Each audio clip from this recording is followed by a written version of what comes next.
Welcome to The Last Breakfast. Please enjoy the video. In this video, I will explain how to make seafood udon soup. First, gather your fresh seafood, such as shrimp, scallops, and fish cakes, ensuring they are cleaned and ready. Next, prepare a rich dashi broth using kombu and bonito flakes, simmering for about 10 minutes. Then, season the broth with a few tablespoons of soy sauce, a splash of mirin, and a dash of sake for an authentic, savory base. This foundational step is crucial for a delicious soup. Once your broth is simmering, it's time to prepare the other components. Cook your udon noodles in a separate pot of boiling water until they are perfectly al dente, then drain and set aside. Next, quickly sauté your chosen vegetables, like crisp bok choy and earthy shiitake mushrooms, until they are tender crisp.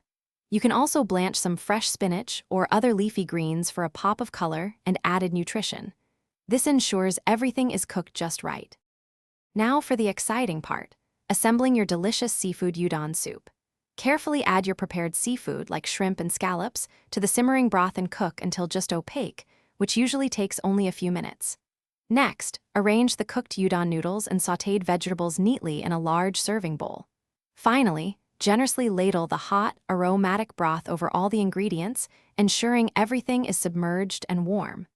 Garnish with green onions. To elevate your seafood udon, garnish with thinly sliced fresh green onions, a sheet of toasted nori, or even a perfectly soft-boiled egg.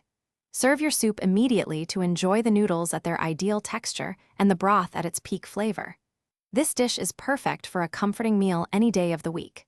For easy meal prep and other great deals, be sure to check out the link in the description below. Enjoy your homemade, delicious seafood udon soup. Thanks for watching. If this was helpful, leave a like and consider subscribing. See you next time.